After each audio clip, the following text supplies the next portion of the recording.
Welcome to Dear Romance Writer, where three writers who always deliver happily ever afters offer questionable advice for all of your relationship, work, and life problems. I'm Zio Axelrod. I'm Avery Flynn. And I'm Roan Parrish. We have a great show for you today, but before we get into our letters, let's just do a little check-in. How was everyone's week? I will start by saying that I'm just like pretty much against genocide and war. So that's just like a quick know.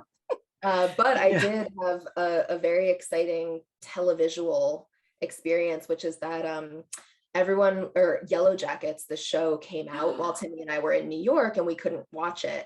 And so there was like all this excitement, and I looked at the trailer and it looked so good. It looks fabulous. It does. Yeah, but I didn't watch it when everyone was all gung-ho. So we started it last night and I was instantly obsessed with it. And it's interesting because I knew that it was like a survival situation, but I didn't know that it's basically the plot of Alive, only with teenage girls instead of early 20s boys.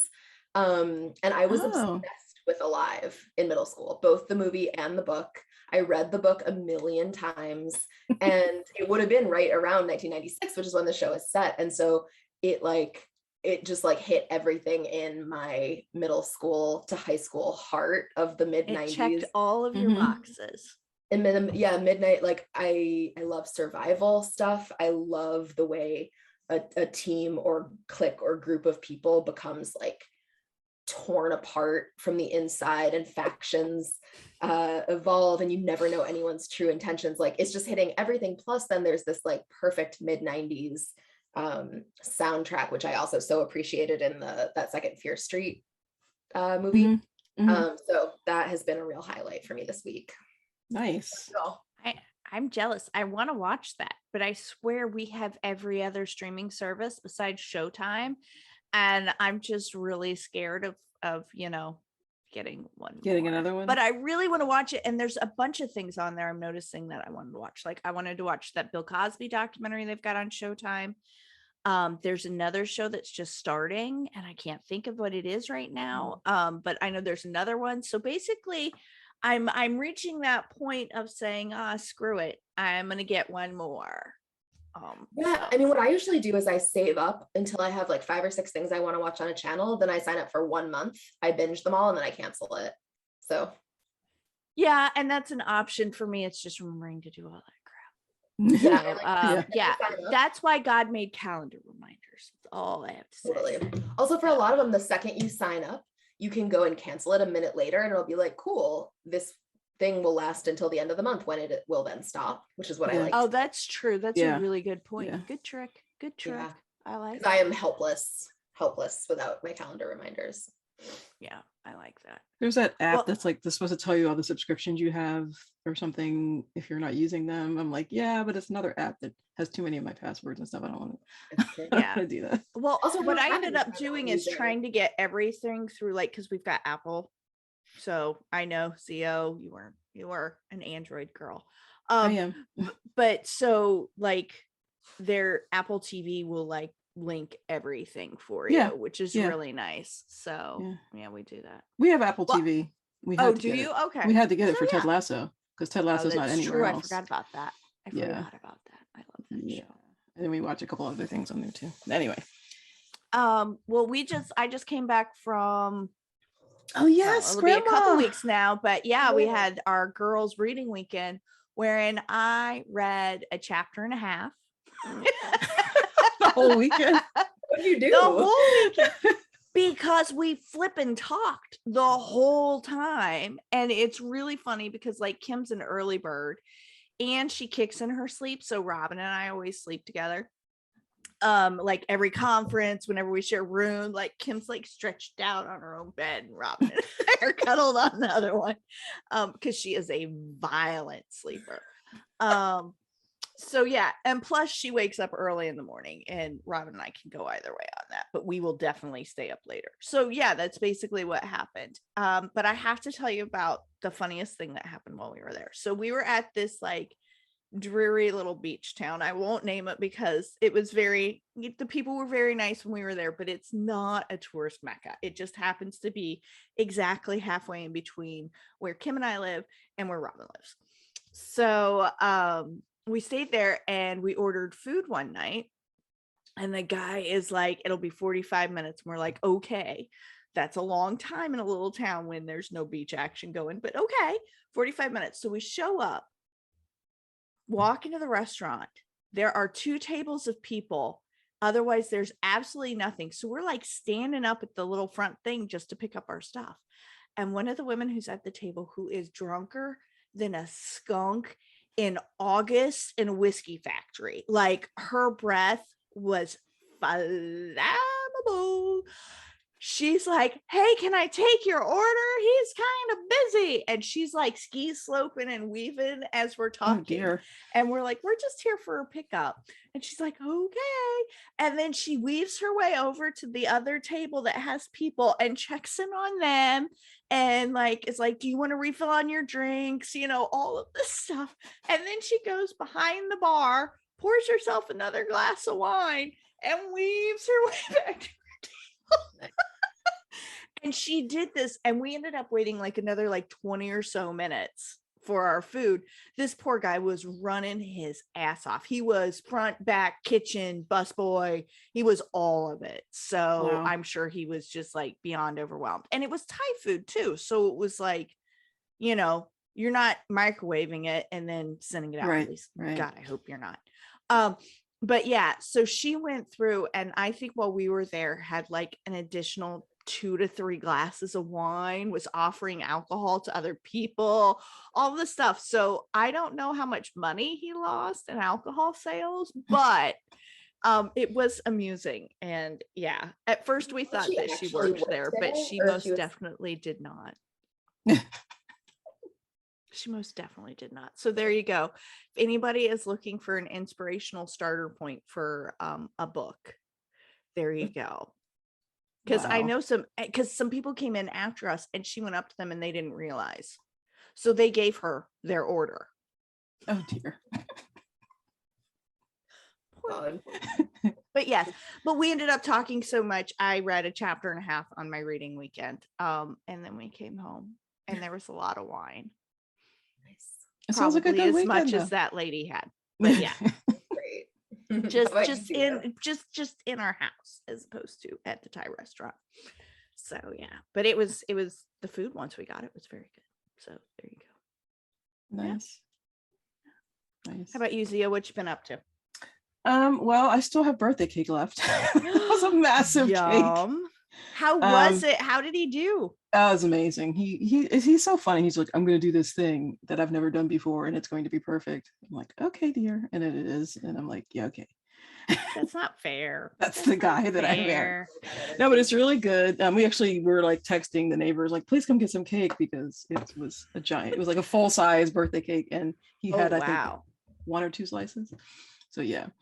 But my birthday present was me getting back in my office after 2 years. So we moved his desk and the accoutrement back into the office in the back. And so I have my shelves back and all my tchotchke on the walls and my desk. Although I'm getting a standing desk, which is supposed to be here soon. Ooh, that's awesome. So that was my gift this year, to get my space back. So yeah, I'm all set up and happy to be back in here. I think it was a pretty uneventful week. The world is burning, but we do what we can to uplift those we can and keep ourselves from, raging out, as Roan put it. Yeah, but, going to jail. Going to jail. Yeah. Yeah. Yeah. We're trying to stop ourselves. So hopefully everybody that's listening is safe and in a good place. Yeah. Hugs to the world right now. Yeah, but on a bright note, or a funny note, we just finished the first season of Peacemaker. Oh my God, I loved that show. It's so good. It's stupid how good it is. No, it is stupid and it is good, right? Yeah. Those two things are like the perfect. Yeah, I'm really Are you shocked at how good John Cena is in it? Yes. And did you know that he played the piano in the Motley Crue Home Sweet Home thing? Did he? Yes. Actually, yeah, I could tell. I could tell. He did really well, and I think if you want to look at it from like a writerly perspective, I thought it was really good how they were able to take, because there's always the argument you can't have your characters be too unlikable, right? Yeah. There was nobody likable in the beginning of this story. Nobody. And by the end of it, you're like, if one of these motherfuckers dies, I'm murdering everybody. Yeah. Right? You're like, all of it. Yeah. And what's her name who played Abadeo? Danielle. Yeah. I can't think of her last name. But yeah, she was so good. She was amazing. So good. And I couldn't stop. She's so pretty. Much. Her eyes are so pretty. I kept staring. Every time she's on the screen, I'm just staring at her. Like, she looks like phenomenal. A human Disney princess. She's like got Disney princess eyes, and like she just looks like but yeah, it was at first we watched the first couple of episodes and we were like, oh, I don't know, because we love The Boys, and The Boys kind of does a similar thing where it's like they turn the superhero trope on its head, and you know, this is like, and the very last scene with the spoiler appearance or whatever, that was just hilarious. Everything is just so well done on that show. I'm really glad that they got a second season, because it surprised me how good it was. Really it's on HBO Max if anyone hasn't seen it, but yeah, highly really recommend. Good. Yeah, highly recommend. Yeah, that saved our sanity the last few months. Yeah. Anyway, for sure. Let's get on to our questionable advice giving. Ooh, our letter this week is from Am I the Asshole? But as always, we are always excited to hear from you guys. We would prefer to answer your letters. We want to help you or give you advice or listen to you rant, whatever you need. But you can reach us on our site, dearromancewriter.com. You can hit us up on DMs on social media, however you want to get to us. And we keep it anonymous, so send us your letters. But this is from Am I the Asshole, our favorite. And the letter says, am I the asshole for hiding embarrassing notes in my house as a joke because I know my fiance's mom snoops? Answer, no. Yeah, there you go. Done. We're all done. Thanks for joining us. Yeah. Okay, so here's the story. I bought a house 7 years ago, and then I met my fiance, Al, 4 years ago. This year, he moved in. We're talking about making it a home for both of us, but as of now, he hasn't moved much stuff in. Right now, 95% of the stuff and furniture in the house is mine. When his mom comes over, she's kind of a snoop. He was used to that, but when she comes to our house, it's so uncomfortable because she's just going through my shit. When I'm bothered, she's like, I was just helping with chores, etc. He says I should just let her because she has a lot of nervous energy, quote unquote. One thing she snooped on was actually embarrassing. In my home office, I had a little affirmation post-it note in my monitor saying, I am smart, I am skilled, I am deserving of great things, which is awesome. You should have that. Aww. Yeah. It was a silly thing my therapist recommended to get me in a confident mindset before an interview. Anyway, she made a comment about my ego, I think is what they're trying to say. But as a joke, I decided to do it again. I had my best friend over and we got wine drunk. This is the theme of this episode. And wrote wine drunk. And wrote a bunch of affirmations to hide. Some were on the medicine cabinet. My teeth will regrow. I am shark-like and powerful. Can we make that the motto of the show? My teeth will regrow. I am shark-like and powerful. That needs to be on a t-shirt. I like that. In the kitchen drawers, I know when to spoon, but I also know when to fork. I am sexy and self-assured. On the work desk, I will not just fuck my way to the top of the company, I will fuck my way to the top of the world.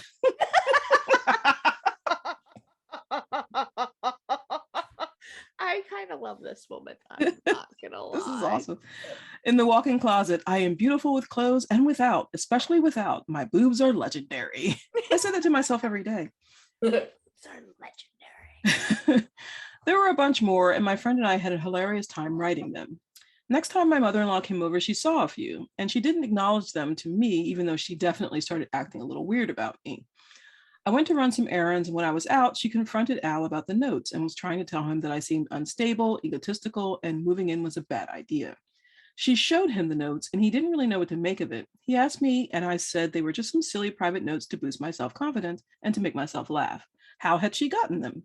Had she been going through my things? He said she was just tidying and saw them, and they were real weird. I was like, have you met me? You should know how weird I am. Anyway, if you don't want your mom seeing my weird shit, you've got to stop letting her go through my shit. He asked if I left them on purpose to annoy her, right? And I admitted that it was kind of the joke. But I also have other weird or private shit. So what I said about her needing to stop snooping if she didn't want to find weird crap was still for real.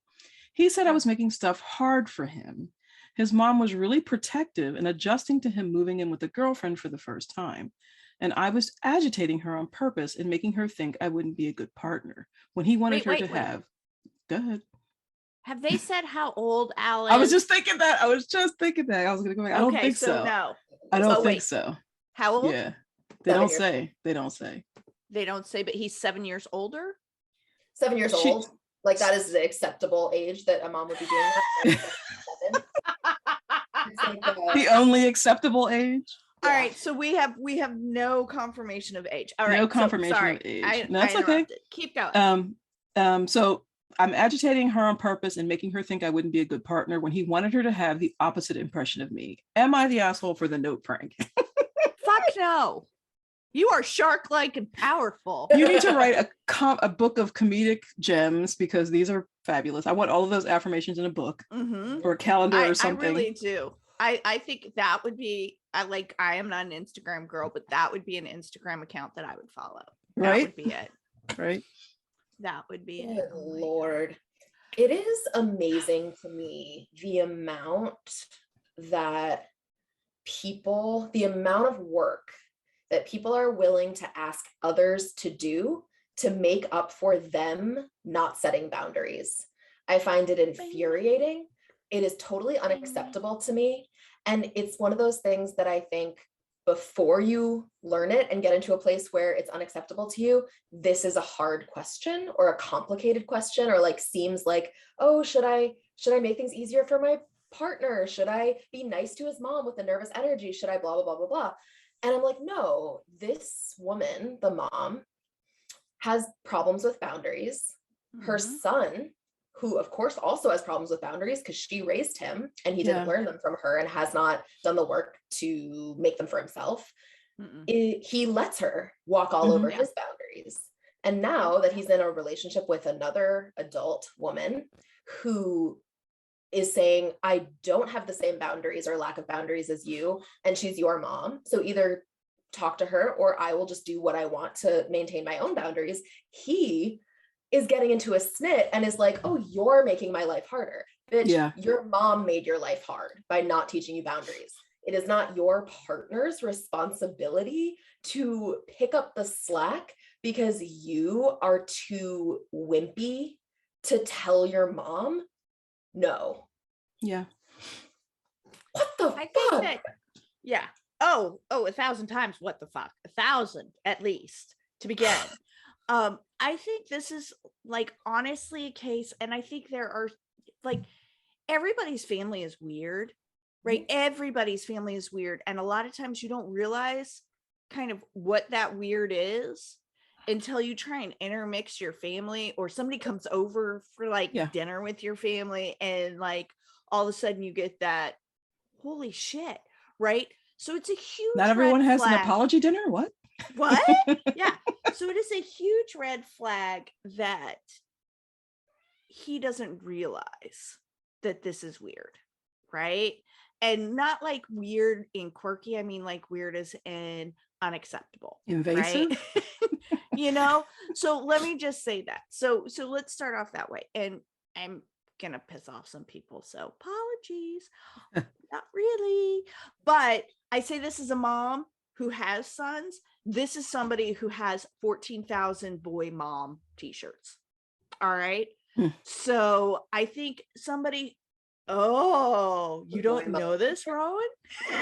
I don't even know. It's perplexed. Let me bring you into suburban hell. Okay. Oh my God, please. Okay. So boy moms, are a very specific kind of parent in suburbia.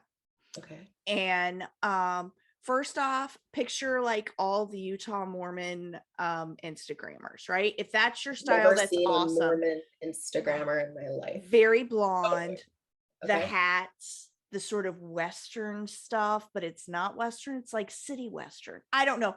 It's a lot, but okay. So a boy mom aspect is somebody who is always like, just let the boys be boys. So it's a misogynist. Yes, but it's a lot of internalized misogyny. And also it is couched in the, I am protecting my son from this. It is the, you know what? I support people who have been assaulted. I do. But, you know, the boys need to have a voice in this too. Right? So it seems like on one level you can like, well, yeah, that's fair. You should be able to answer, you know, an attack, but it's just like the in general thing. Okay. All right. I would also, yes. So if you are somebody that's got the boy mom t-shirts, I'm sorry, I love you. I'm sure you're a very nice individual person, but as a group, you all are a bunch of freaks. So wait, like they wear t-shirts that say the words boy mom? Boy mom.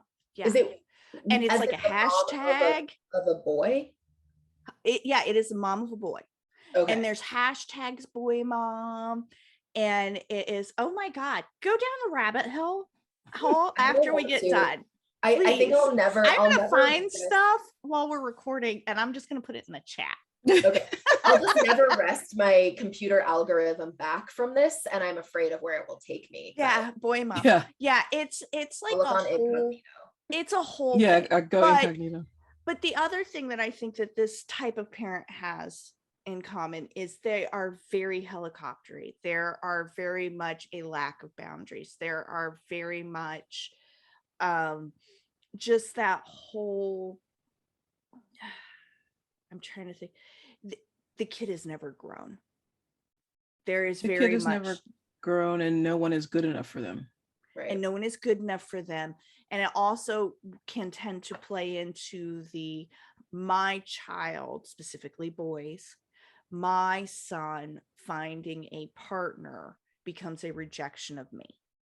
Right. Gotcha. Mm. So you flow into all of those things, which is the vibe basically that I get from this, is that this is somebody who, beyond just all of the snoop factory, hell, I love to snoop, everybody loves to snoop, we just know when it's not socially acceptable to snoop. All right, you could be curious and not follow through, right? But yeah, all of this nervous energy, it's going to get worse. There are so many red flags here, but I mean, imagine having kids. This is going to be the mother-in-law that serves your peanut allergic kid peanut butter because they just need to build up their tolerance. Mm-hmm. That is what you've got right here. If somebody is willing to go through it and snoop through your stuff and is willing to just call on it, and then is going to use the fact that you push back on that as a reason to try and get her son to break up with you. Yeah. So many red flags. Red flags abound. She needs to be glad that he hasn't moved all the way in yet. Yeah, well, she said 95% of the stuff is hers, or the letter writer said that 95% of the stuff is theirs. Right. So the fact that he hasn't done this is really good.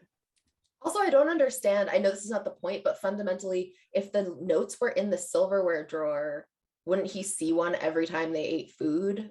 So how did his mom see it and he didn't see it unless she like brings him his dinners on a tray or something? I don't know. Yeah. Anyway, not the point, but it says kitchen drawer, so it could be like the junk drawer or something like that. Yeah. But yeah. It's disturbing. I mean, I feel like Avery, you hit the nail on the head, because Al and his mother need to have a conversation about boundaries. And Al clearly doesn't want to have that conversation. He may have had that conversation when he was a teenager and lost the battle and just has learned to live with it. But he can't expect someone that he's going to marry, because they're young, they're engaged, to put up with the same level of invasive behavior. So I have a story. Yes, share a story about my mother. Ooh. So when I moved back from the UK, I don't know, my mother always thought that everything that I did had something to do with a guy. If I moved somewhere, it was because of a guy. If I took a job, it was because of a guy. If I changed my hair, it was because of a guy. I don't know. She had that mindset. But when I moved back to the UK, I had intended to like go back and like pursue acting again and all this other stuff. But my mom was convinced that I had like left a guy or had been with a guy or whatever. So I had gotten a letter from the British government about how to apply for an artist visa and all this other stuff. And I was interning at this big business downtown. So I took the letter, which was on stationery, and I like photocopied it and did this stuff and wrote this letter to myself from a fake agency talking about this marriage that I had that wouldn't be recognized by the British government to some guy. I don't even remember what the guy's name was, but anyway, it was like this whole like false thing. And I hid it in my room at her house, Laura was staying. And so I didn't say anything. And then for a couple of weeks, nothing happened. And then one day I came home and she was like, you know, when someone has a secret that they want to tell, and you can just tell it like bubbling up with it. And I didn't remember, I didn't forget, but I was just like, I don't know what this is about. Knew something was up. And she was talking about something else. And all of a sudden she goes, well, your husband was something. And I was like, she found out. And it was like between like some clothes in a drawer or something like that. So I was like, okay, yeah. And I don't think I ever told her that wasn't real. But yeah, like, you know, so I totally sympathize with this person, this letter writer. Like people should really just, if you're an adult, if you're a kid, there are definitely things where parents have to check on their kids and make sure they're not doing anything harmful. But this is like an adult old enough to buy a house, you know what I mean? Old enough to get engaged. Like this is beyond. Yeah. But, well, and I feel like this is clearly we were all very easily like, no, you're not the asshole. But I think that this kind of letter, like this particularity, it's really clear you're not the asshole and the mother-in-law has some problems. But I do think that this is like one sort of, it's not even superficial, like people rifling through your shit. I don't even know how this person managed to not just say to the mom, hey, please stop going through my things. And if you don't, you won't be invited back here anymore, because I like can't even imagine being able to hold that in. But she clearly has control or something. But I feel like this is the tip of the iceberg of this generational misogyny that happens where parents of boys decide all the boy mom stuff, Avery, that you were talking about, I feel like is a perfect encapsulation of this. But like calling it boy mom, it almost sounds cute because like boy is what you call little kids, but the fact that it lasts until they're adults is like, this is a deep-seated belief that men are more valuable than women, and so they must be protected from women who aren't going to treat them the way their mom would. And like that is a huge like grain running through, I think, a huge number of especially heterosexual, but not only heterosexual relationships of people who are kind of like in their 30s and up now, who grew up with this belief, with like parents who have this belief. And it's not necessarily that they would identify as having this belief. Like they wouldn't say, yes, I'm a sexist misogynist who cares more about my son than about women, but they've clearly internalized it, clearly believe it, and are like, that's dangerous, and that's powerful, and that is leaking into then the next generation and all these people who have to put up with those folks who that's happened to. And I think that like the sort of cutesiness with which this type of letter is sometimes met, as if this is like a silly problem, covers up a little bit or like distracts a little bit from the true deep vein of misogyny that is doing way worse than this. Like if this mom truly believes that she has the right to snoop and finds stuff on her son's partner to protect him, and finds these things and like goes to him, and she does other things, right, that are like, yeah, my son should be allowed to rape whoever he wants, my son should be allowed to steal whatever he wants, my son, I'm just assuming. Well, I think that's a bit extreme. I really don't. But I think there is a continuum. Sure, I think there is a continuum, right? You can have people who want to baby their sons or have more performative gender roles, right? And that's really kind of, to me at least, what this type of attitude gets to, is it's like that performative gender role. But I think there's also a big difference between spoiling your child, which to an extreme, and saying it's okay for my child to rape somebody. I think that is, there's a gulf there. Yeah, I think they're certainly not the same, and I would never suggest that they are, but I think the first is an arrow to the second, and the first is what allows the second to flourish. Right, it can be an arrow. It's just not inevitable. Of course not. No, nothing is inevitable, and this is not meant to be a generalization about all people by any means, but what has to exist for there to be women in the world who take the like, but we can't ruin their bright young lives by putting them in, like by accusing them of rape about boys. The only way that you can actually believe that someone's career, like that a boy's career is more important than a girl being raped, is if you truly believe that your son is exempt, is more important, that his success is more important than someone else's trauma or life. And I think that a letter like this, while it's certainly not the same thing at all, it is the, whatever you want to call it, it's the microaggression that indicates the stance that this kind of a mom would take if, for example, her son's partner as a teenager had come to her and said, your son raped me. And I'm not saying that this is complicated. Of course, if you have a child, you have to take their side. It's important to listen to them, et cetera, et cetera. But like nothing is more easily fed into the world and culture than we have to protect our kids, and that as like an umbrella for protecting my kids, like my tiny family, over children of the world, and acknowledging that everyone is someone's kid and that protecting kids should actually mean protecting everyone, are these slippery slope things where you can see that the parent has this internalized sense that some people's lives are worth more than others, even if they're only showing it in these small ways. And it terrifies me. And of course, I don't think that this woman is that. I don't know her. I don't know anything about her. I don't think it's inevitable. And I don't think it's causational. But I do think that these things are more serious than the symptoms of snooping or of writing silly letters or whatever. Like, I think this is a really important letter to talk about, not just because it's fun to say you aren't the asshole, this mom sucks, but also to be like, keep an eye out when people show you that they care more about something than about your life or your desires or your boundaries or whatever. I mean, this mom is clearly, she said, when I get upset, she's like, I'm just helping. Mm-hmm.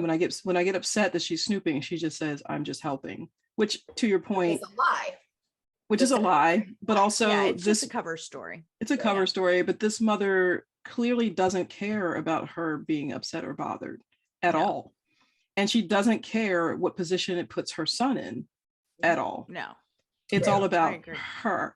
It's about her fulfilling some desire or some role that has placed upon herself of, I need to inspect, judge, pass judgment on, approve or disapprove of your life choices as a grown man, and if things don't meet my whatever standards I've set, I'm going to voice those disapprovals, and you need to act upon those. Like, it doesn't matter who else it affects or hurts or harms. It's all about her relationship with her son, and really all about her, period. Right, because it's her right to know every little thing.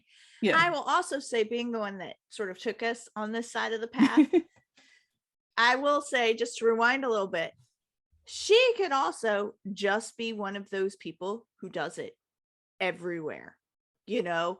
she goes to dinner at somebody's house, she goes through their medicine cabinet. That's she goes, a whole different yeah.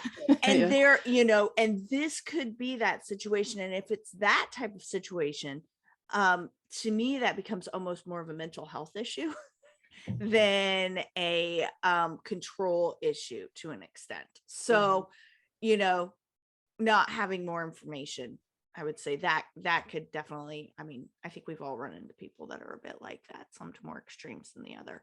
But yeah, the fact that she just bald-faced lies and that he covers for her and that she's trying to use this as a way to get him to break up with her is just very suspect.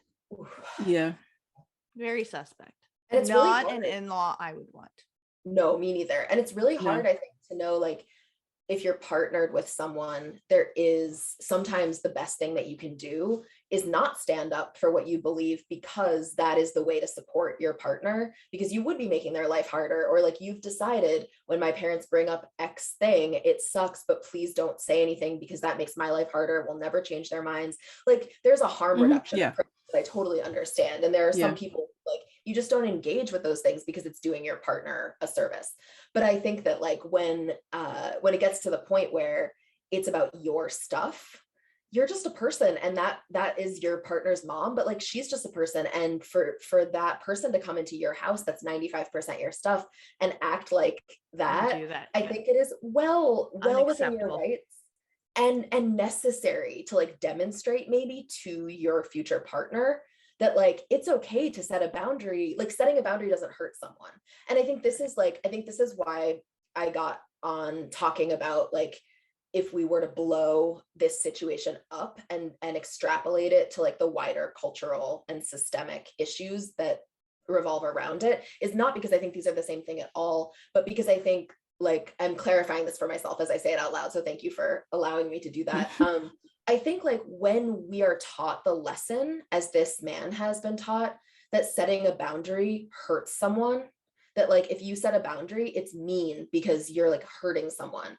That is how you cross over from, oh, it's okay, I don't want to hurt her feelings, to going along unconsensually with behavior that you think is wrong out of fear of the retribution that comes from the person that you've hurt.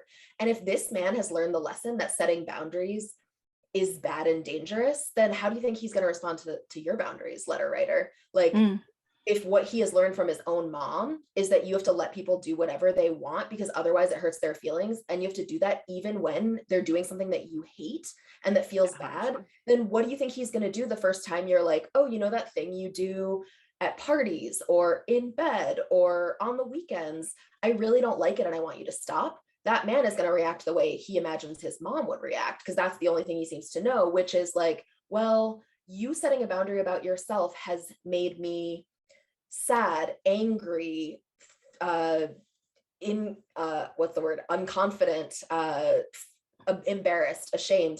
And that's going to be like a pattern.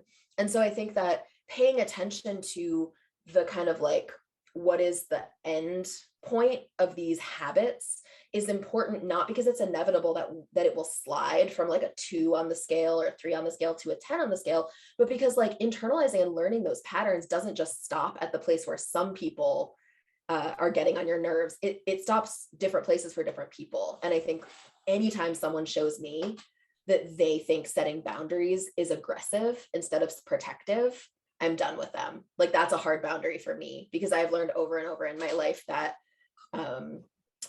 if someone thinks that you standing up for yourself or asking for what you need is an attack on them, they will never be an ally to you, because all they have is like they are weak and cannot hear that you are trying to tell them how to best love you.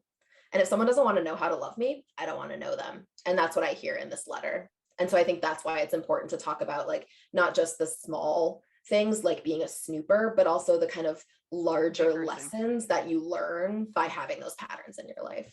Yeah, well, like you said, if they get married and they have children, what's that relationship going to be like with her as a grandparent? Oh, awful. Awful. Yeah, that's easy. One word.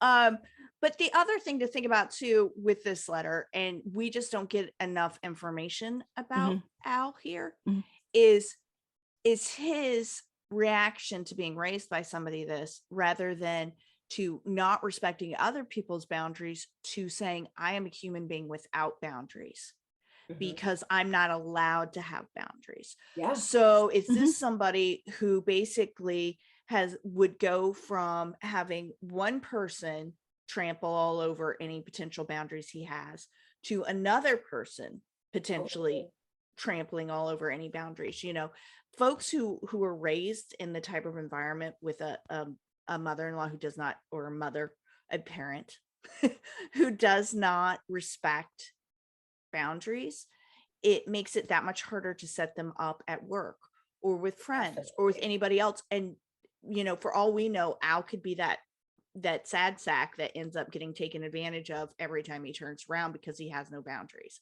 I am alert, you know, he could be I'm allergic to peanuts, but I'm sitting down here with my peanut butter and jelly sandwich because that's what they told me I could have for lunch, and I didn't say anything to anybody.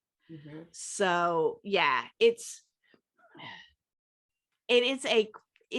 I agree with you, Roan. It seems like a very simple letter, but there are just a lot of different aspects to this that you see where it folds out. It's full of red flags.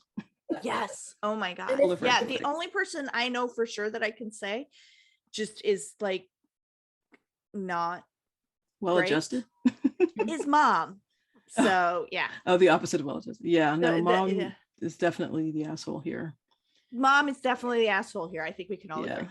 Yeah. And son is asshole number 2, if depending on his motivation behind saying just let mom do it, right? I will give more leeway to people who've been beat down.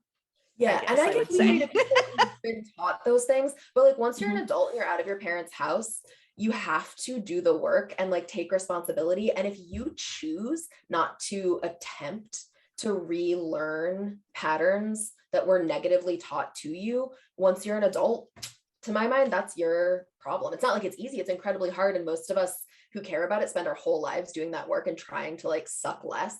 But to me, if I see an adult ass person who is being told, hey, you learned no boundaries because you're of your mom, and that is making you a hard person to be around, if that person chooses not to try to improve themselves, that's on them. I do wonder. So go ahead. Oh, sorry. Go ahead. I was going to say, I do wonder because letter writer says that he hasn't really moved in yet. Do you think he still lives at home? Yes. Oh God. Because that would be that would make a lot of sense if mom is coming over to like. He said that he's used to it. Letter writer said he's used to it when she used to come over, which to me implied he used to live in his own place, and when they would both be at his place and his mom would come over and snoop through his stuff, he didn't mind it. That was the impression that I got from that. Although I guess that could have been like she snooped through his stuff at the mom's house. But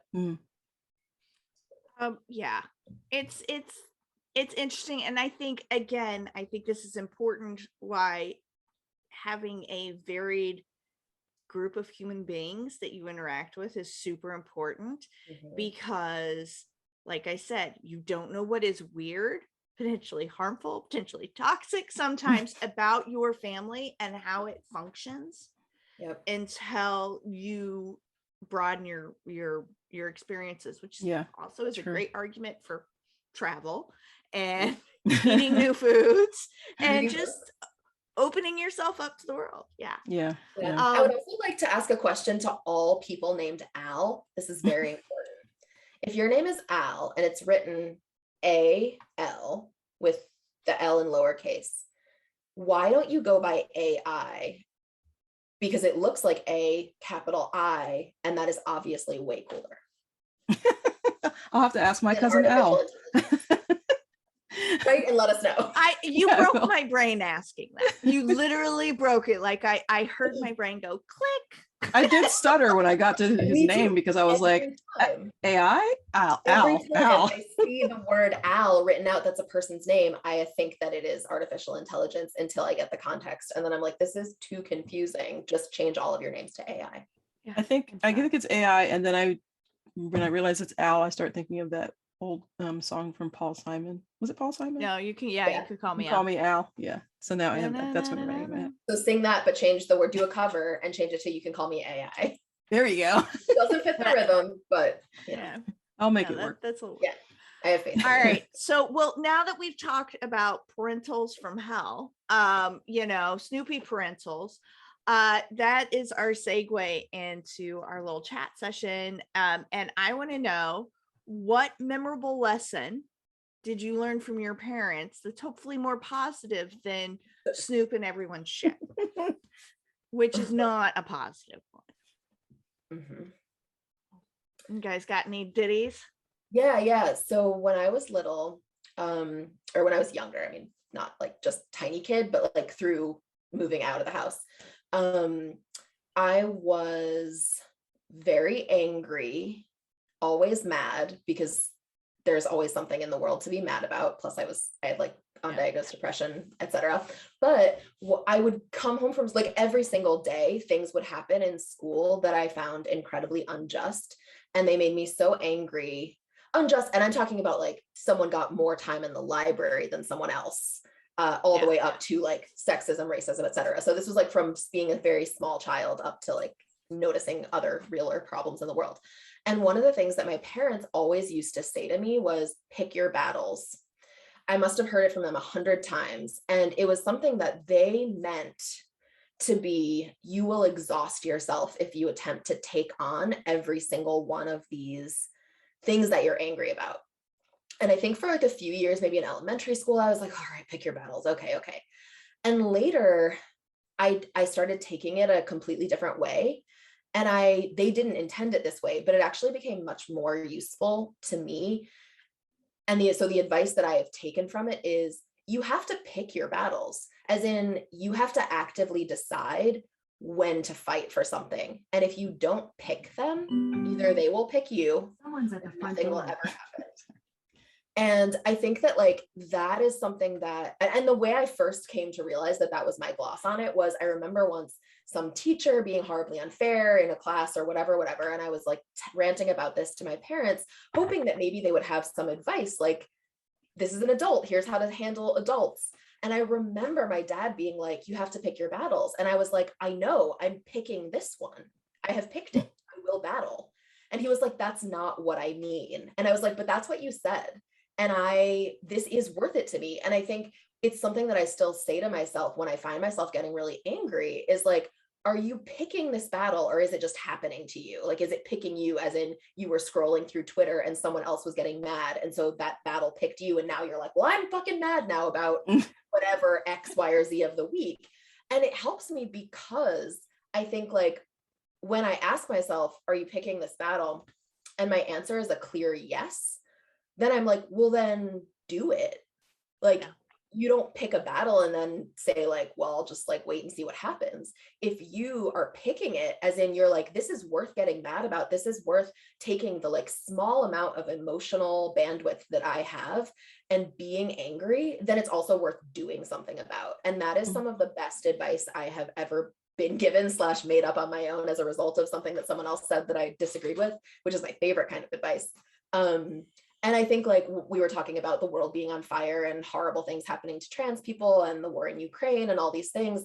And I'm like, one of the things that I love to see is people picking their battles, as in like showing the fuck up and being like, well, all I can do is raise a shit ton of money. Well, all I can do is share all the information I have, and being like, no, I'm picking this battle, and therefore I am going to do everything that I can possibly do to make the world a more equitable place to live in. And I credit my parents with that, because even though it was like half unintentional, I still think about it constantly. Legit. How about you, Zio? Oh, I honestly don't know. I guess one thing I did learn, particularly from my dad, which wasn't really like a lesson, like sit down and talk about it, was just from observation. And a lot of people from marginalized communities do this, but especially in the African American community, but we do something called code switching, which is when you are a different person almost in one situation than you are in another. And it was just like, being around my dad and members of my family in a music situation, which could be different. It could be a studio situation where the language and the chatter and everything, the feeling is different. Or if you're at like a symphonic hall where the language and the chatter is different, or if you're being interviewed or whatever. My dad has always, when he says stuff like, oh, I really like this, or I really admire that you've done this or whatever, a lot of times it's about how I handle myself in different situations or how I present myself in different situations. And he's like, you're like a different person. You know how to talk to this group of people, and you know how to talk to that group of people. And if it's a mixed group of people, you know how to make everyone feel included. And so I think that's what I've taken from observation and just from, growing up in the situation I grew up in, is trying not to exclude anyone in a group if I'm in a conversation, or if I'm leading a panel, or if I'm teaching class, trying to be inclusive. And, and acting comes into that too. But like, I think just that whole like chameleonic personality aspect that I have, I think is what I took from my parents, mostly my dad. But yeah. Totally. I think that's pretty solid. How about you? I'm from observing more than sitting down and chatting, or having a conversation. We don't do feelings. I know you're all shocked, but I would say that like my mom switched jobs a lot when we were growing up. My mom moved a lot. We moved constantly, like every year we changed houses. I've lived in so many houses, y'all, it's insane.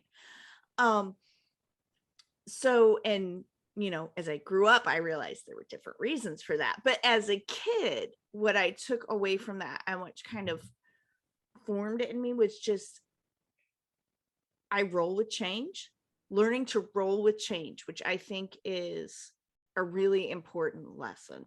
And also to figure out sort of that, watching her react to changing circumstances, and all of that is just how to sort of, I guess what I'm trying to say is I learned sort of how to sort of pick myself up and keep moving forward, and not to get mired in what was as opposed to what is.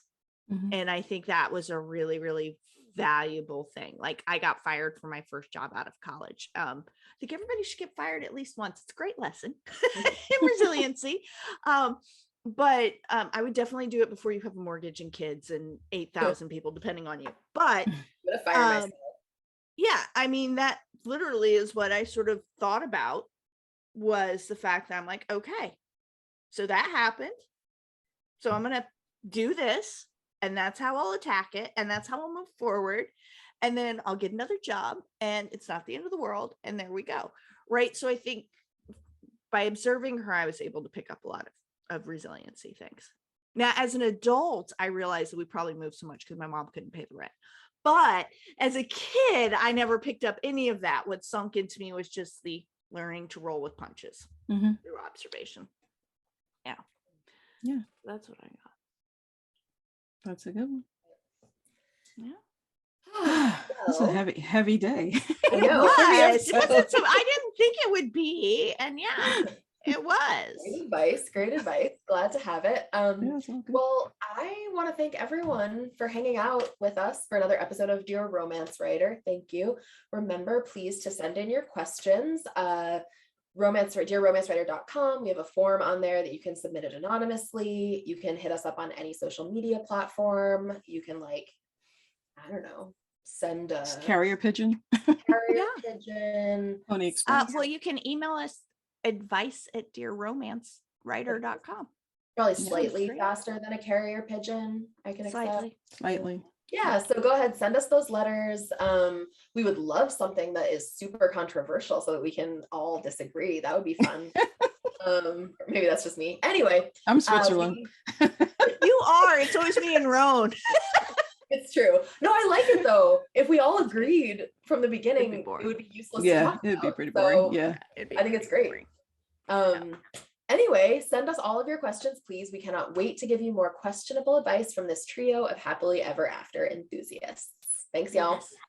Bye, y'all. Next week. We'll have Mia Sosa next week. Yes, Mia's speaking next week. Yay, come hang out with us with Mia. Yes. Bye, y'all. See you.